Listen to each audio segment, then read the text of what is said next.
मित्रांनो, तुम्ही बघू शकता आपण सुदामदादा पवाल यांच्या रिसॉर्टवर आहेत आणि तिथे ही सर्व जी काही 23 तारखेच्या मैदानाची बक्षीस आहेत ती बक्षीस इथे दादांच्या रिसॉर्टवर दाखल झालेली आहेत।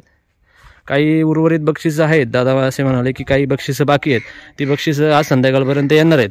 आणि बक्षिसांचं स्वरूप कसं असणार आहे म्हणजे सर्वात महत्त्वाचं म्हणजे की बक्षीस कोणत्या स्वरूपात कोणाला कशा पद्धतीने मिळणार आहेत, कुठल्या शर्यतीला, लकी ड्रॉ, जे काही बक्षिसं असणार आहेत त्याची माहिती जी आहे ती दादा आपल्याला संध्याकाळी मुलाखतीच्या माध्यमातून देणार आहेत। फक्त आपल्या एक माहितीसाठी आपण ही छोटीशी व्हिडिओ टाकत आहोत की बक्षिसं जी आहेत ती अशा स्वरूपात असणार आहेत आणि ती बक्षिसं दादांच्या इथे आता आलेली आहेत आणि कशा स्वरूपात भेटणार आहेत, कोणाला कसे त्याचा लाभ घेता येईल किंवा ती बक्षिसं कशी मिळवता येतील याची पुरेपूर माहिती दादा संध्याकाळी आपल्याला देणार आहेत। धन्यवाद।